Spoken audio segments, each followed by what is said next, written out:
Kuwait के नागरिक भी आप सभी भारतीयों की मेहनत, आपकी ईमानदारी, आपकी स्किल की वजह से आपका बहुत मान करते हैं। आज भारत रेमिटेंस के मामले में दुनिया में सबसे आगे है, तो इसका बहुत बड़ा श्रेय भी आप सभी मेहनत कर साथियों को जाता है। देशवासी भी आपके इस योगदान का सम्मान करते हैं।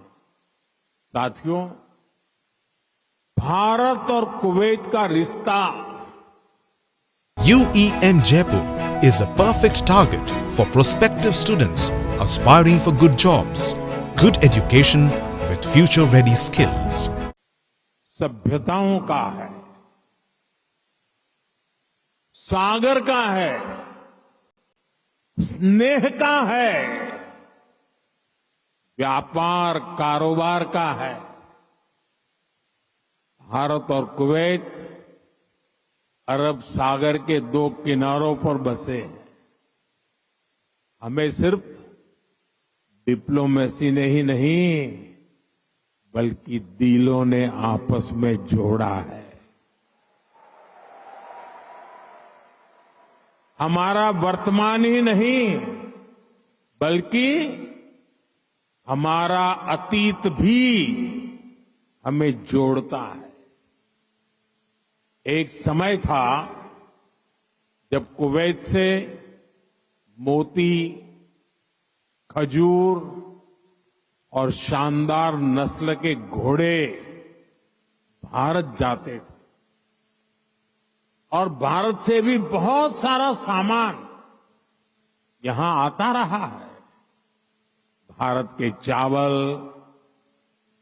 भारत की चाय, भारत के मसाले, कपड़े, लकड़ी यहां आती थी।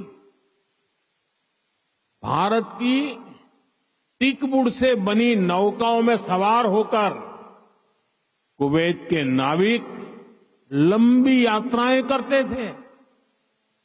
कुवैत के मोती भारत के लिए किसी हीरे से कम नहीं रहे हैं।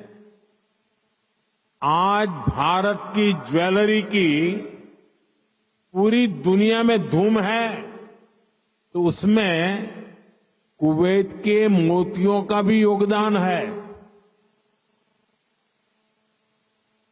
गुजरात में तो हम बड़े बुजुर्गों से सुनते आए हैं कि पिछली शताब्दियों में कुवैत से कैसे लोगों का, व्यापारी कारोबारियों का आना जाना रहता था।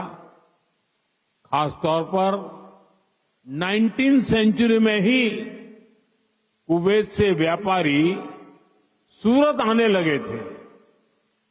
तब सूरत कुवैत के मोतियों के लिए इंटरनेशनल मार्केट हुआ करता था।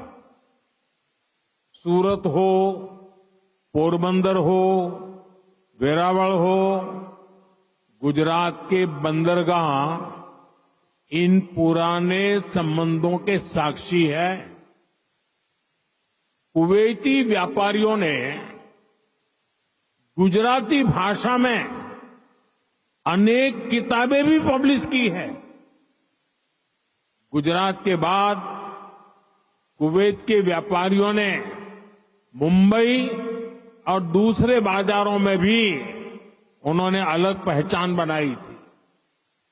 यहां के प्रसिद्ध व्यापारी अब्दुल लतीफ अल अब्दुल रज्जाक की किताब how to calculate pearl weight Mumbai में छपी थी। कुवैत के बहुत सारे व्यापारियों ने एक्सपोर्ट और इंपोर्ट के लिए मुंबई, कोलकाता, पोरबंदर, वेरावल और गोवा में अपने ऑफिस खोले हैं। कुवैत के बहुत सारे परिवार आज भी मुंबई की मोहम्मद अली स्ट्रीट में रहते हैं। बहुत सारे लोगों को ये जानकर हैरानी होगी, 60-65 साल पहले कुवैत में भारतीय रुपए वैसे ही चलते थे जैसे भारत में चलते हैं। यानी यहां किसी दुकान से कुछ खरीदने पर भारतीय रुपये ही स्वीकार किए जाते थे। तब भारतीय करेंसी की जो शब्दावली थी, जैसे रुपया, पैसा, आना, ये भी कुवैत के लोगों के लिए बहुत ही सामान्य था। साथियों, भारत दुनिया के उन पहले देशों में से एक है जिसने कुवैत की स्वतंत्रता के बाद उसे मान्यता दी थी। और इसलिए जिस देश से, जिस समाज से इतनी सारी यादें जुड़ी हैं, जिससे हमारा वर्तमान जुड़ा है, वहां आना मेरे लिए बहुत यादगार है। मैं कुवैत के लोगों का, यहां की सरकार का बहुत आभारी हूं। मैं हिज हाइनेस द अमीर का उनके इनविटेशन के लिए विशेष रूप से धन्यवाद देता हूं। साथियों, अतीत में कल्चर और कॉमर्स ने जो रिश्ता बनाया था, वो आज नई सदी में नई बुलंदी की तरफ आगे बढ़ रहा है। आज कुवैत भारत का बहुत अहम एनर्जी और ट्रेड पार्टनर है।